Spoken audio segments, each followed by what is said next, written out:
All right. Well, it is an honor to welcome you today, this afternoon.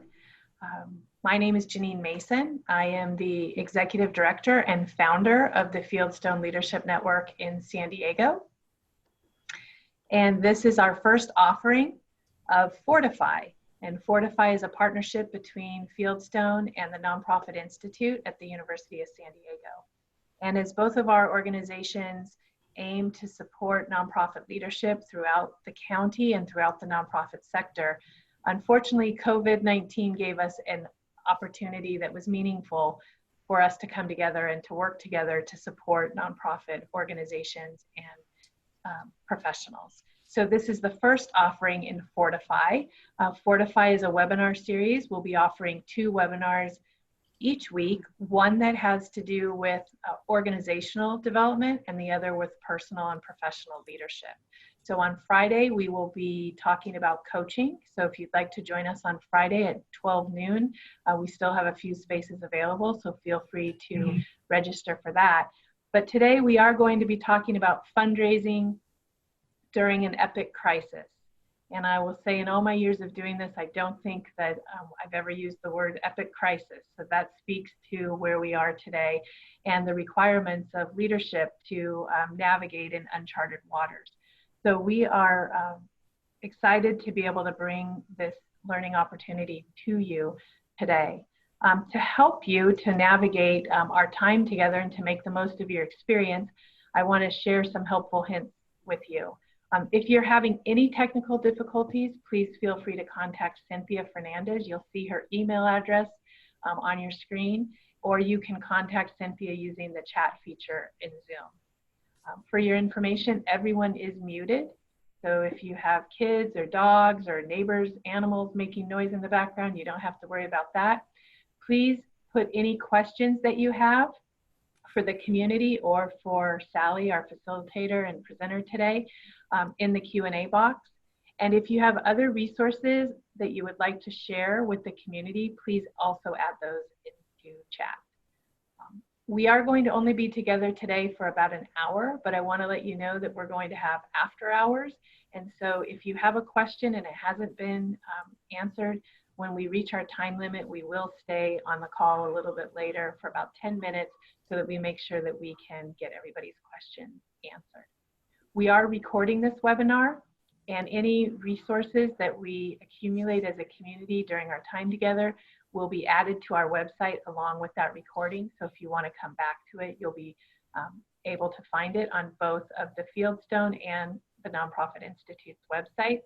And if you're new to either one of our programs and you would like some more information, we would both be very happy to welcome you into our networks and to our community, and you will find more information on our offerings on our website as well. As I mentioned, we're going to stay on for about 10 or 15 minutes afterwards to make sure that we can get all the questions answered that you have for Sally.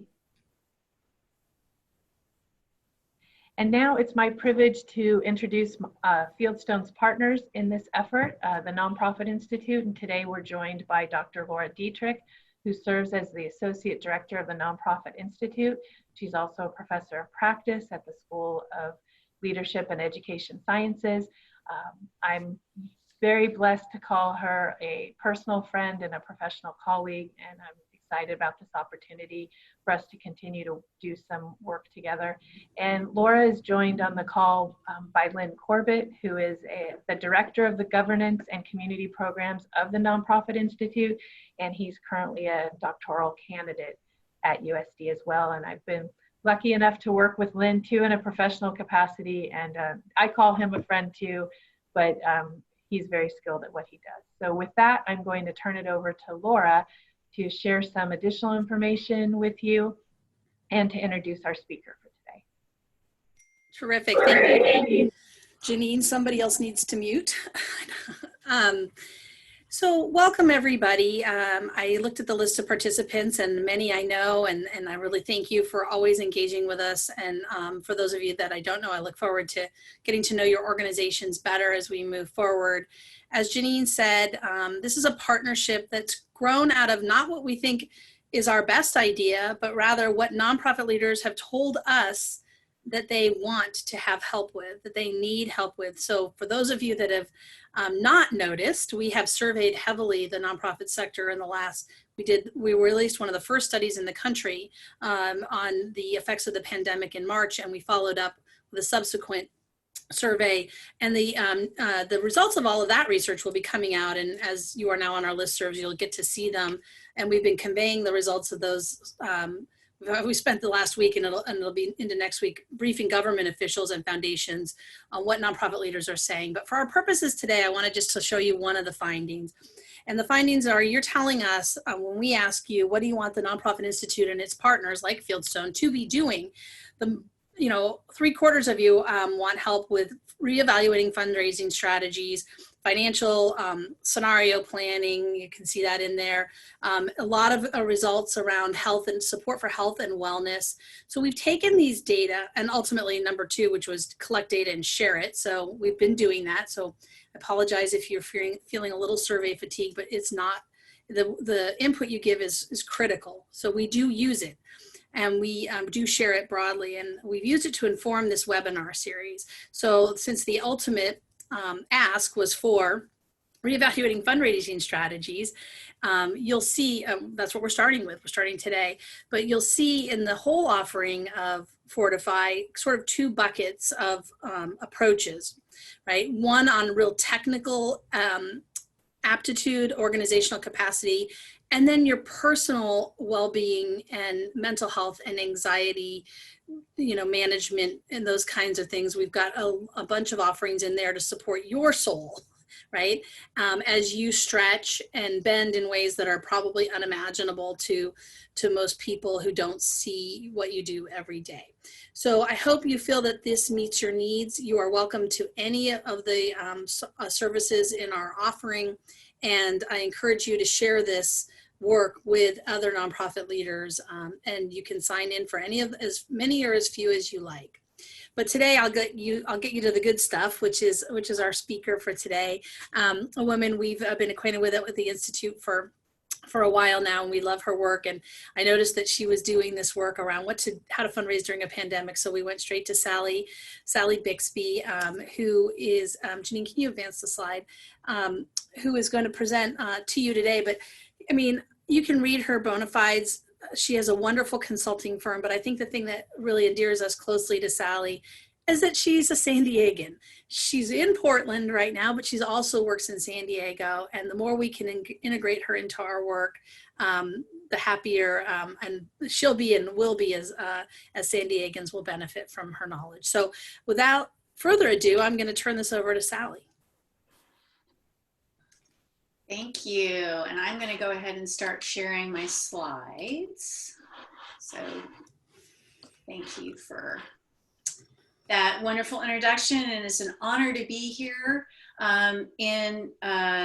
With respect to your time, I'm going to move kind of quickly through all of this. There's a lot to cover.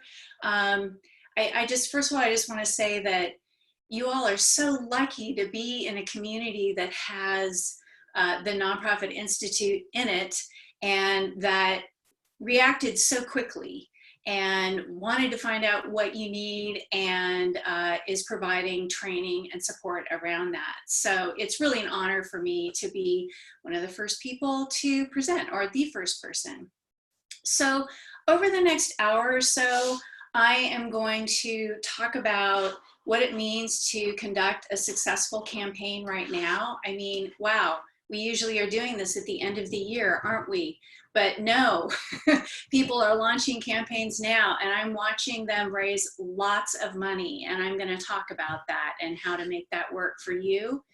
What it means to be shifting your event to a virtual event, and what I'm seeing that is successful, and how to help you start thinking now about what it means to emerge stronger at the end of this, and what your vision is for the future of your organization, because there will be an end, and we need to start planning for what we're going to look like when we get to that point. So I want to start with how important it is right now to be in communication. I have given this presentation several times Our stay-at-home order started about the same time that it did in California. As a matter of fact, I was supposed to come to California, and after reading about what leads to the transmission of the virus and travel being one of them, I decided not to come because there were more cases up here than there was in San Diego in mid-March, and that has changed. But what I have found is that it's really important to be in communication with your constituents, so that's your donors, your volunteers, and whatnot. So, and what do you communicate? What are those changes in your workplace? Honest update on the status of your employees. So if you are getting the payroll protection money, I think it's important that you communicate that, what your staffing looks like, and how the virus is affecting your mission. I am watching some really exciting program pivots that people are making and how they are adapting with their staff to continue to meet the needs of their constituents, of the people that participate in their programs, and at the same time do it in a way that is safe. So if you haven't already updated your website to show what your COVID response is, it's important that you do that.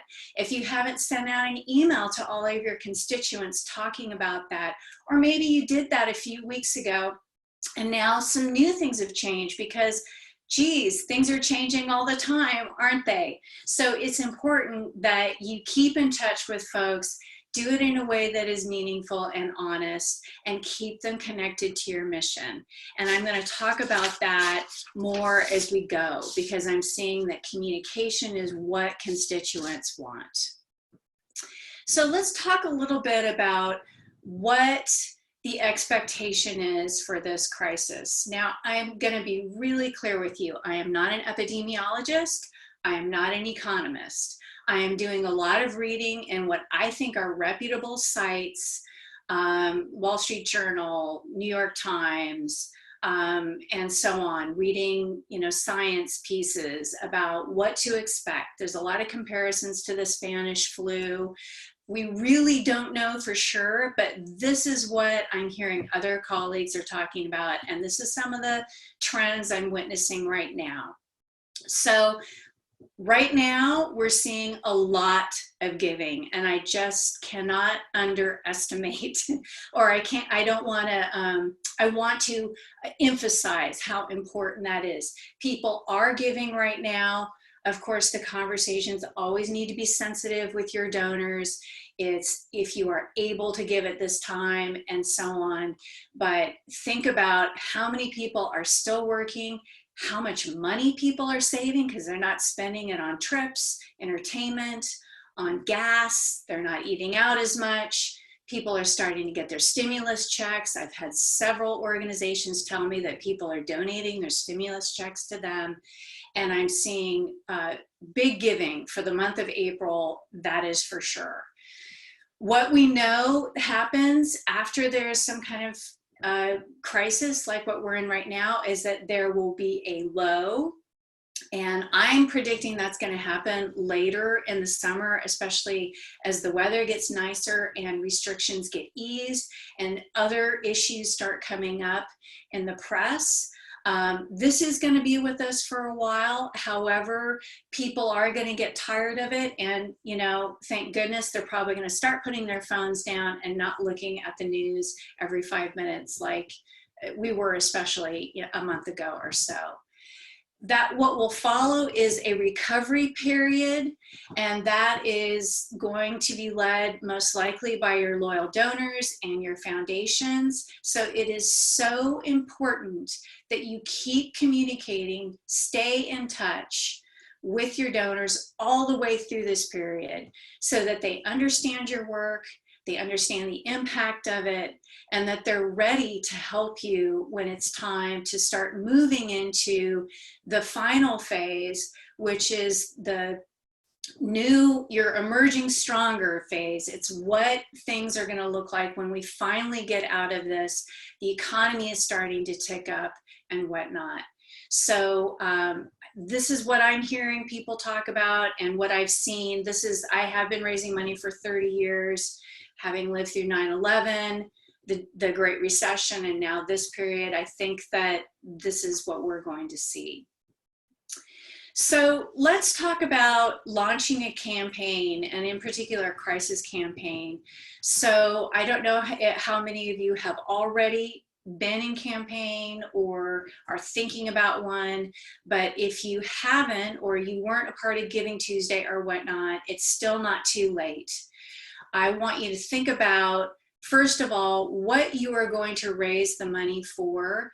Donors like specific asks. So I'm going to give you an example. I worked with the Humane Society here in Washington State, and they know during a downturn of the economy that they see more pet surrenders, there's more need for veterinary care, there's more need for pet food and whatnot. So we pretty quickly went into campaign and communicated those needs to their donors and constituents. We had a name for the campaign, Pets and People, and we set an amount of $25,000. Then the executive director and the board chair and the development manager went to a few key leadership donors and asked them if they would be willing to help kick off the campaign with gifts. But they started by being really sensitive and asking questions about them. How are you is a really important question to ask right now.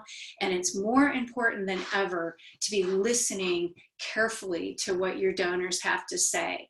You need to listen for, we've been laid off, somebody is sick and whatnot. There could be good news too. So listen for that and be sensitive. And then after you launch your campaign, don't be afraid. Go ahead, stay in touch. Don't be shy for asking for support throughout the campaign. I've seen 6 weeks work really well for this type of campaign. And we've been sending out what I call a cultivation email, where it's you're talking something specific about your program. And then later in the week, an ask email where you're referring to that cultivation email you sent out earlier in the week. It's also important that you look at doing a direct mail piece too. The clients I worked with have been selective. This is event season, so they're being careful about who they're sending a hard copy letter to, but those have gone very well, and we've seen really great responses. It's important that you utilize multi-channels of communication now. Get press out about the great work you're doing. Do not be shy about that. We're looking for good stories, and telling your pivot story is really important. Work your social media. That is an area where it's going to be hard to tire people out. We know social media is like a river of information. So it's not like you're going to be sending 3 emails to somebody in one day. You can get more content up. So a hashtag that we have been using as a part of this is Stimulate Hope. So here's an example of a social media post. If you know of somebody in your organization who's willing to share their stimulus check, maybe do a profile story about them, and they can talk about why they're able to do that now and why they've chosen your organization. And then celebrate and thank. Show progress. I love the Give Lively giving platform. It's free except for low cost credit card fees. And there's a thermometer on there. You can create a campaign page, and I'm going to show you one in a minute. Get your board involved in sending thank you notes and making calls. Provide a script for them on how to do that. And then do something exceptional. I participated in a virtual event for an organization. They sent me, within a couple days of my small donation, they sent me a handwritten postcard. And I thought that was really effective. So before I move on, are there any questions about launching a campaign right now? Okay. I want to share with you an example of one that one of my clients, Neighborhood House, did here in Portland. And I am going to switch my screen for a moment here. So bear with me while I do that. A little technical piece here. I'm not seeing where I can share my screen on this. Okay, well, I'm going to go back to just staying here. So I worked with, okay, hang on, I'm getting a little technical advice. Okay, here we go, stop share. It just wasn't popping up. So thank you for bearing with me while I do this. And while you're doing that, Sally, I'll remind everyone, you can ask any questions you want in the Q&A and we'll monitor them, whether she gets to them right then or follow up afterwards. Thank you for the color commentary while I get this up. Thank you. Okay, so this is Neighborhood House. Our campaign that we came up with is Neighbor to Neighbor, the COVID-19 Response Fund. This is the front, this is the homepage for their website. So you see right away when you come to the website what their campaign is about. You can make a donation very easily. It goes straight to the page. And then you can see the different amounts that you can make. You can see that they had set a goal of $100,000 and we actually ended up exceeding the goal. It's actually more than what is even on here on the page. So you can involve peer-to-peer fundraising by going to, I want to fundraise for this. This is a way to get your board members involved and whatnot. This was really effective. And we did the multi-way of asking. I've got to be honest with you, gifts started coming in before we even started asking. And that is because this is what people do during times of crisis. They start giving to all different kinds of organizations. This is a social service organization. However, I have a client that works with training people for the construction trades. They were told before the pandemic by one of their donors that he was going to give them $10,000. And then after the pandemic, he raised his gift on his own to $100,000. So I'm seeing wonderful things happening in that way.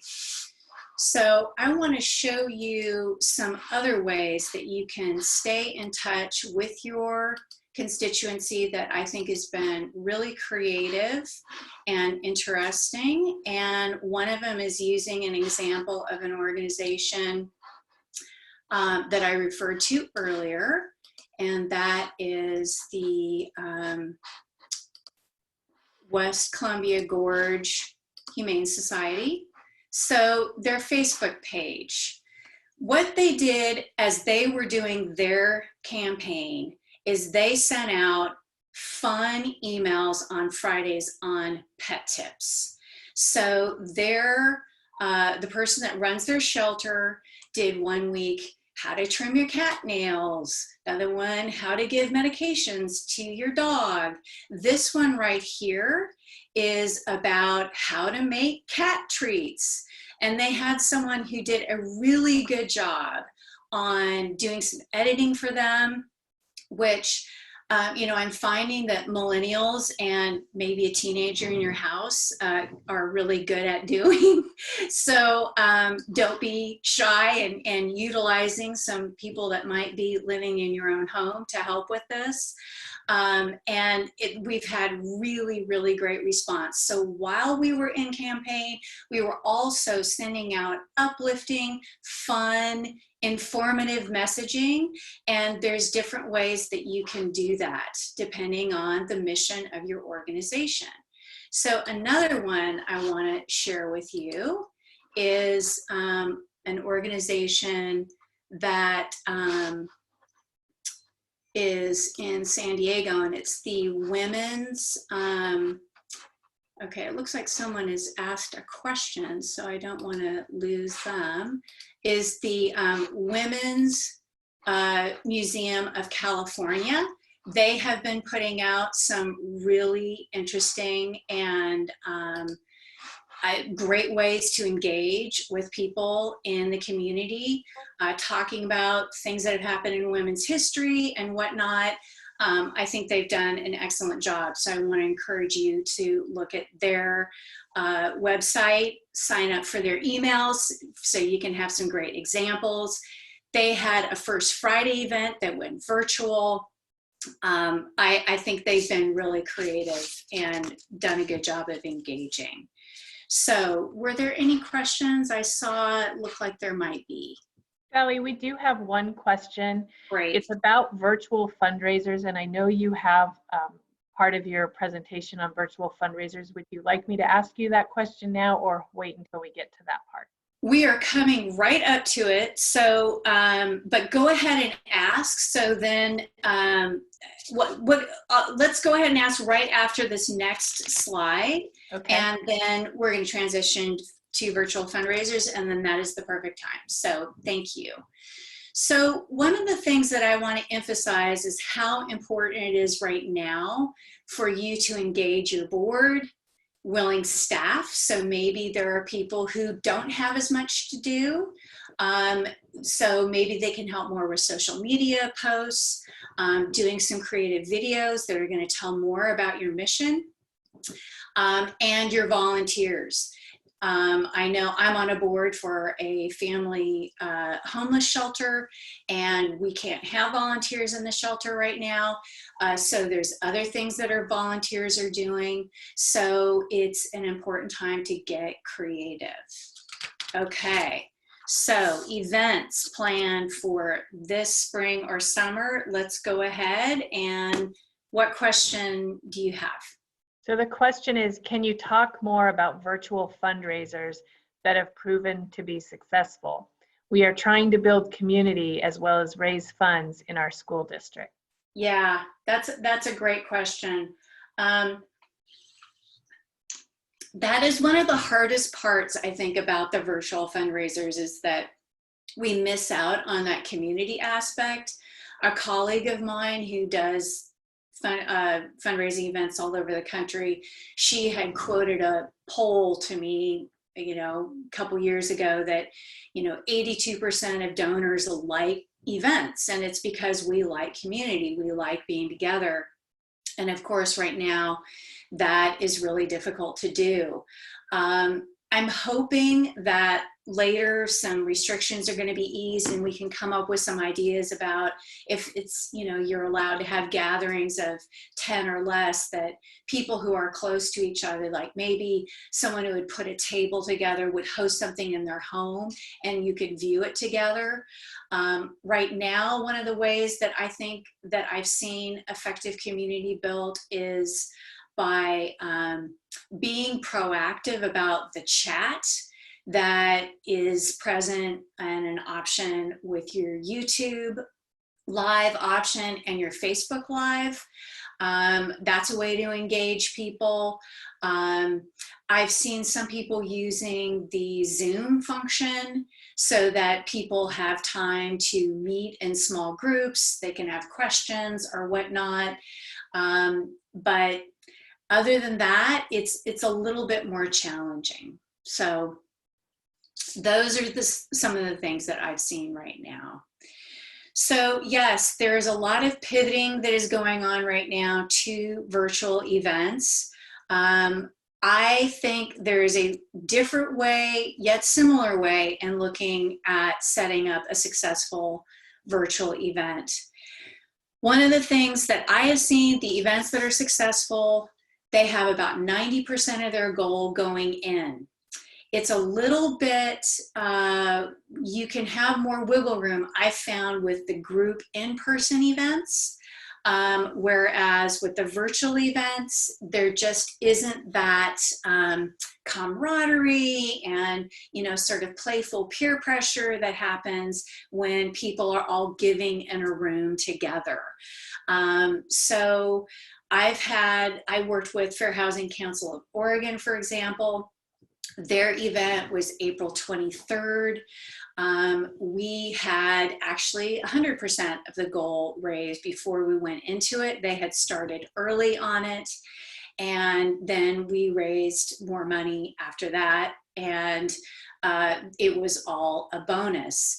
How we did that was through peer-to-peer fundraising with board members, with staff. What we found is that more people further away were able to get involved. There isn't as much of an issue of, you know, I can't make it, I'm in another town, because of course they can dial in virtually. The way we did this event, which was effective for them, I have not seen one right way to do this, is that we did a series of videos leading up to a Facebook Live event, which we actually pre-recorded.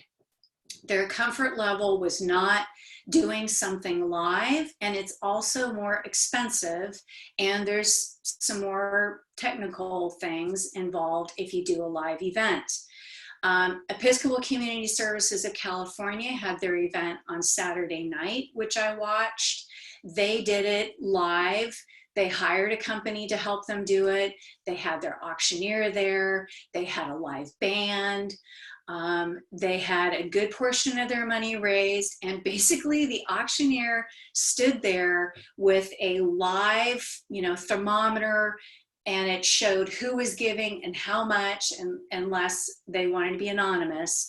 Behind him, he was working with a teleprompter, and he pretty much stayed until he reached the goal. Upaya in Seattle, they were probably one of the first in the country, because of course the outbreak, the biggest outbreak, started in Seattle. They had about 4 days to change their event from an in-person event to a virtual event, and they did an auction gala type event. And they did it all through video. If you go to their website, I believe they still have on there the resources on how they did it. They did a webinar, and they did it on their own phones. They sent out the videos and whatnot. They had a giving page where people could bid on auction items and whatnot. Earlier on, we did not know how long this would last. What we do know now is that this is probably going to last a while. So if you have travel packages, that is going to, I'm not seeing those go for as much money, because people don't know when they're going to be able to use them. So even if it says you can use this at any time, it's not as compelling to people. Any kind of experience that, you know, involves a restaurant or, you know, like a paintball or anything like that, it's just not as compelling for people to buy right now. So I'm seeing people shrink their auctions, their silent auction, their live auctions down to make it more relevant as much as possible. But the money is really in your special appeal. So work with that.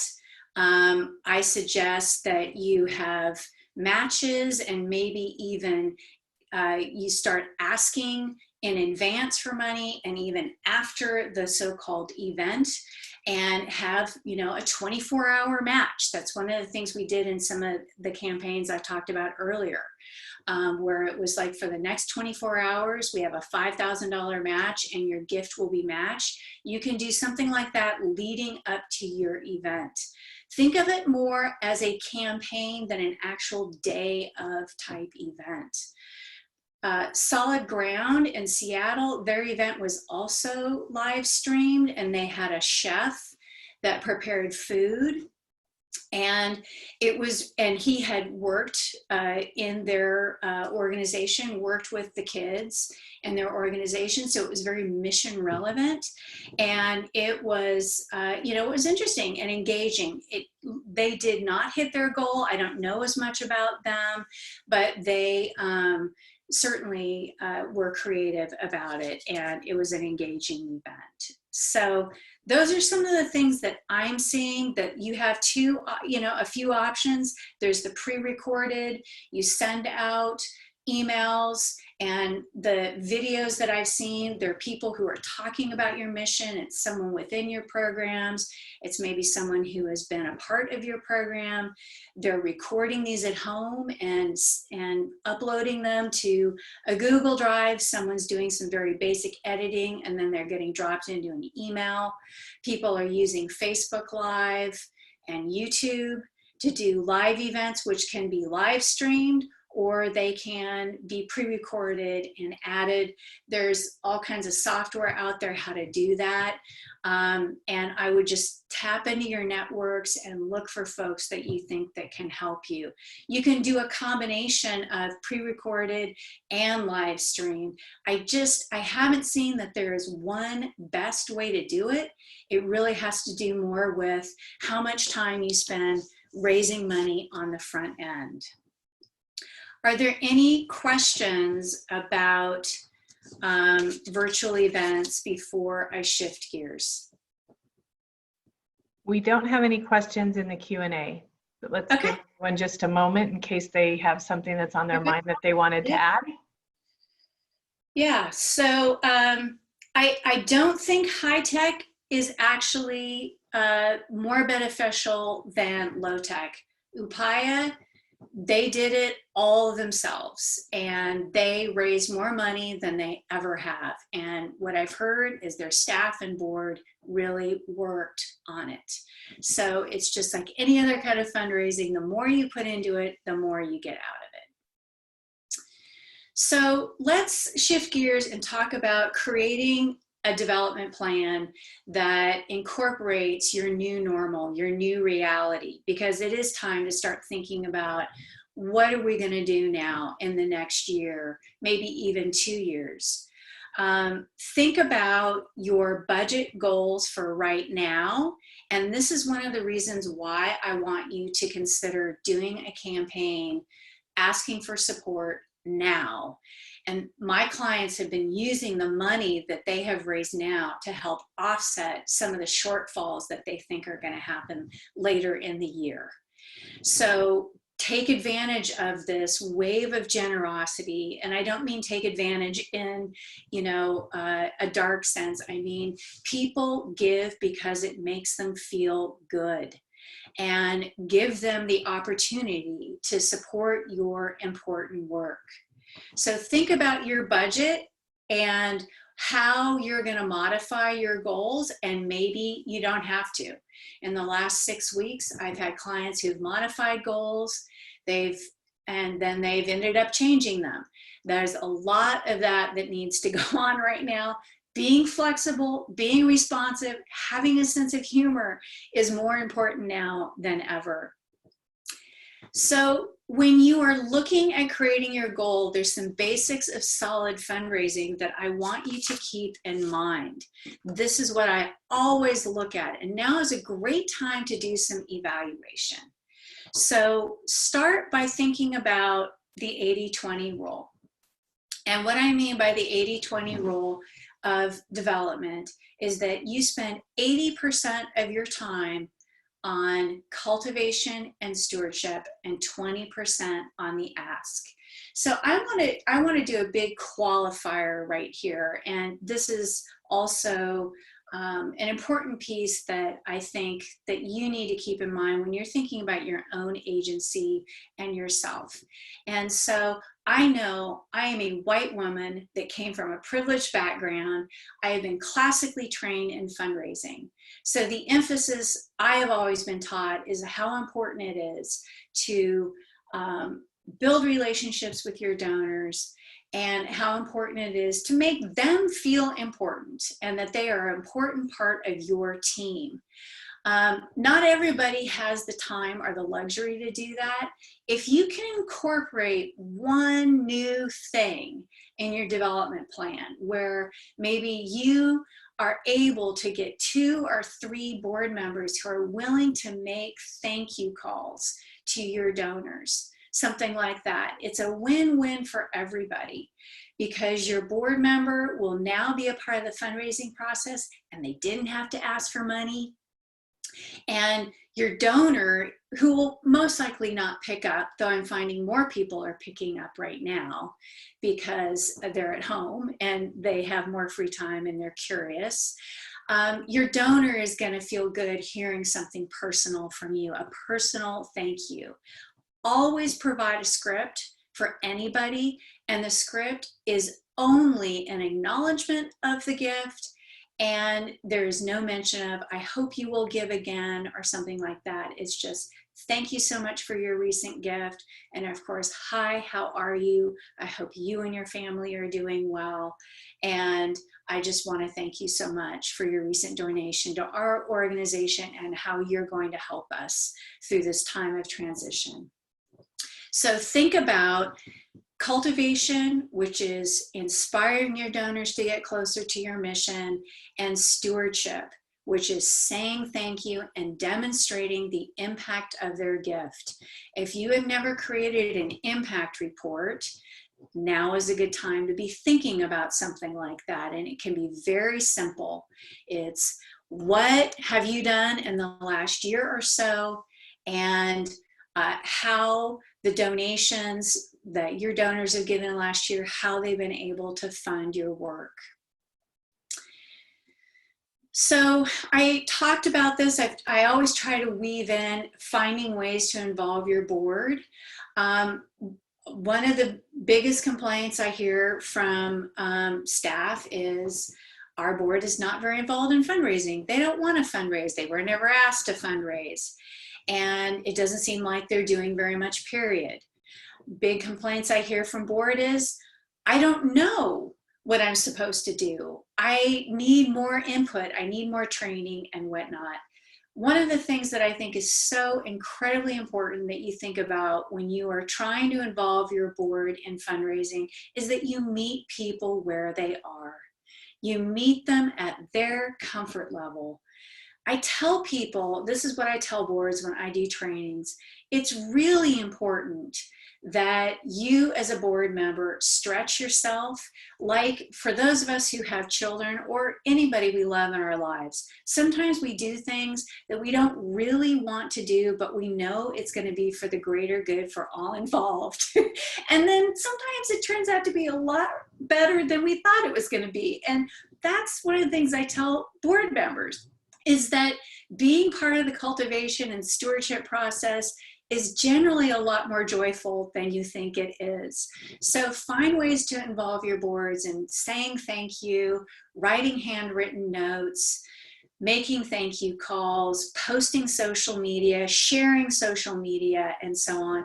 And if they feel comfortable, asking them to make gifts or to ask their family to make gifts. So fundraising should be joyful for all involved. And that means for your board and also for your donors.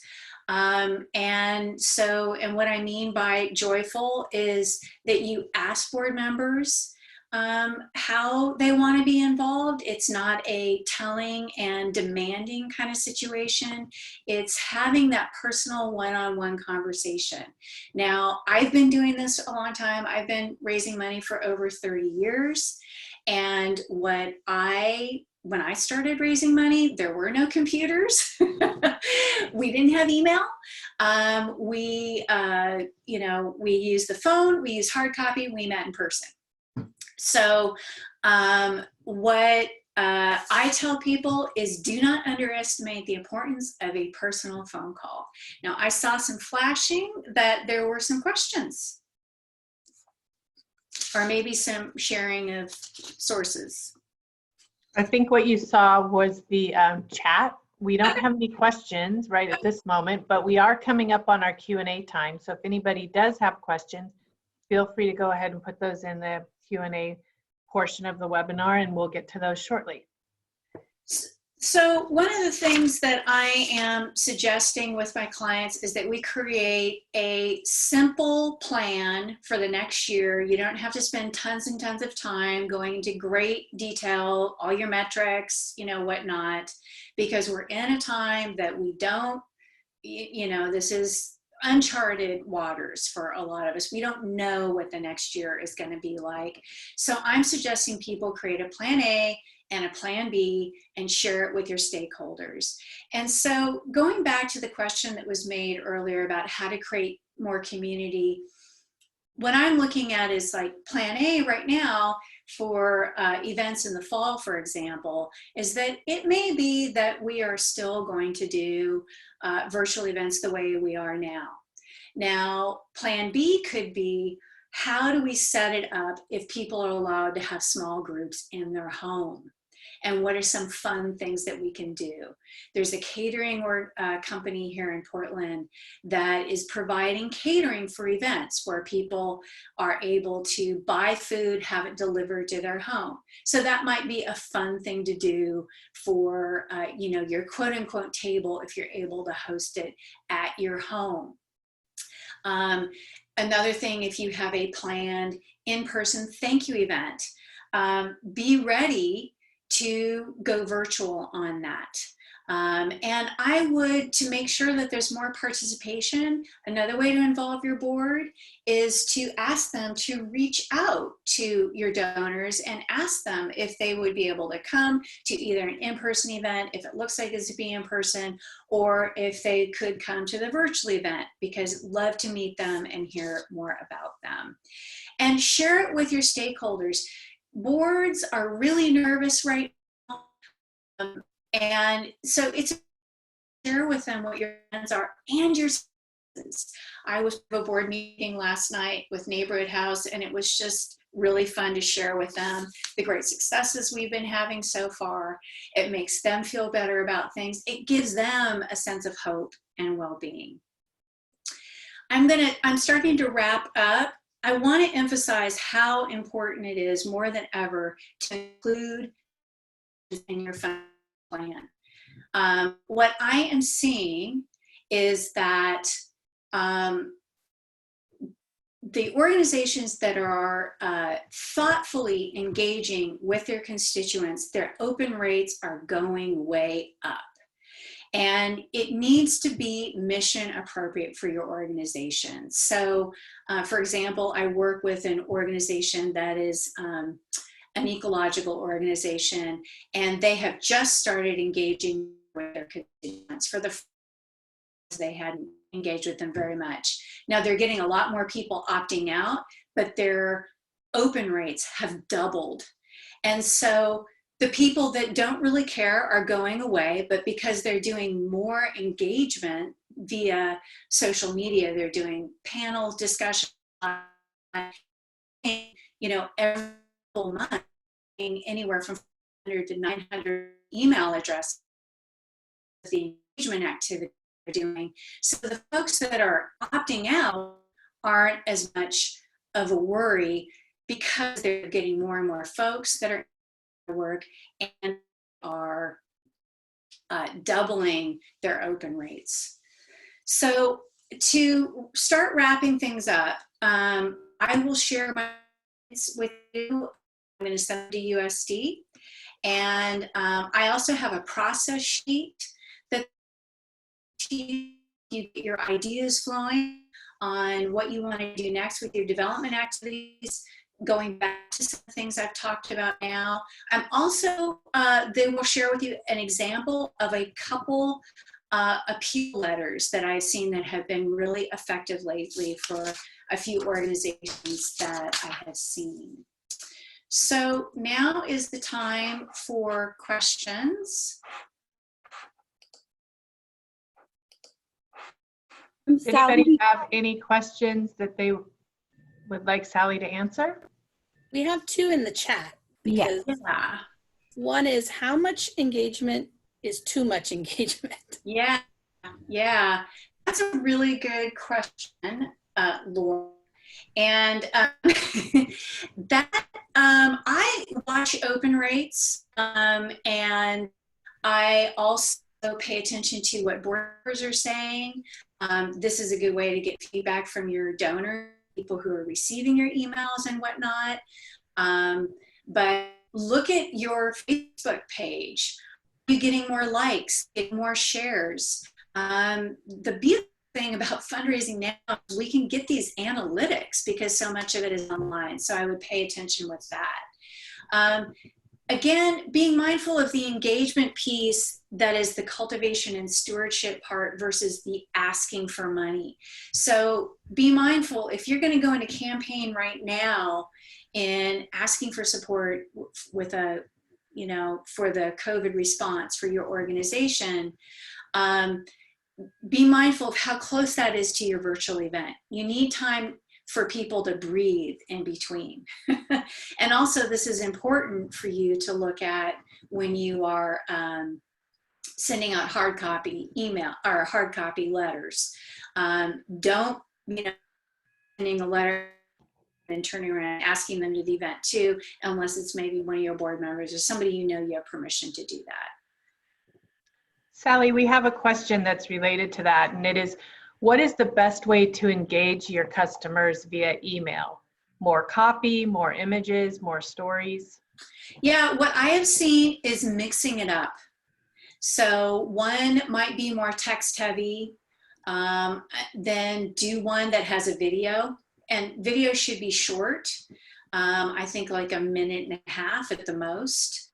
And then doing one that is that has photographs in it with links. So what I am seeing work is I want to consider to do a survey for me. What do they want? You know, ask questions about why they care about organization. What do they see more of?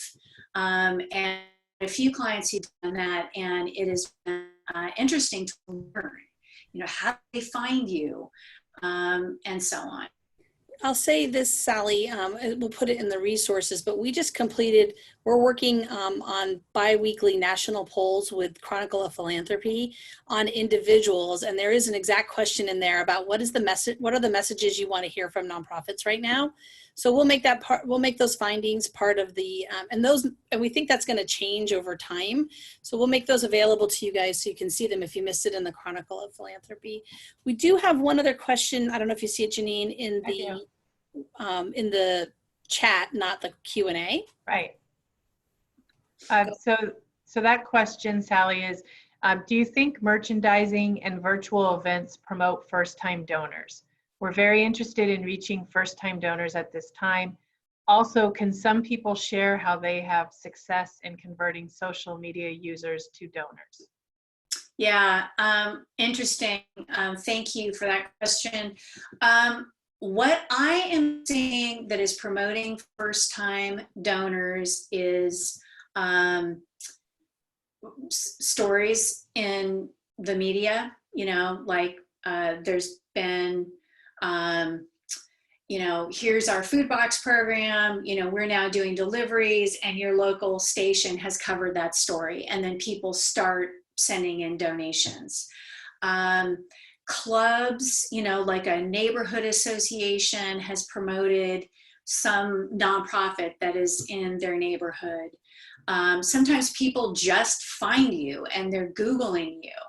I'm seeing some first-time donors, and this is where I've seen it. So I had a client who basically almost 100% government funding, but they had 3,000 email addresses. And we are now starting to ask those folks for money. And so those were first-time donors in that situation because they had underutilized their email database. So that's, you know, it just depends on how you get to them and access them. And okay, are we at time? We have a few more minutes, so no need to rush the end of your answer. Okay. We have about 4 more minutes on the webinar, and then we will stay after if we have some additional questions. So that's an invitation to the group that's with us today. If you have any other questions, you may want to add them either in chat or the Q&A. Yeah, and I want to, oh, excuse me, Turkey Mouse. I want to finish answering the other questions. Is, can some people share how they successes in converting social media users to donors. And, you know, that's a little bit trickier to track because you don't have like the click through and whatnot. And so I don't have any examples of that, but I'd love to hear what other people to say. But I see there's one more question here. We actually have two questions. Okay, go. One of them is, I'm hesitant to send unsolicited emails to those who haven't officially subscribed. Can we assume if someone gives or engages that it's okay to follow up with an email? Yeah, and I'd love to hear from all of you too about what is the definition of if it's okay. My understanding is that you can't just send somebody an email if they haven't chosen to be on your mailing list. If they have chosen to be on your mailing list, I think it's okay to send them a solicitation. They have an option to opt out. If they feel that those content are precious and we don't want to make people mad, you also, what is the purpose of your email list and what you hope to get out of it?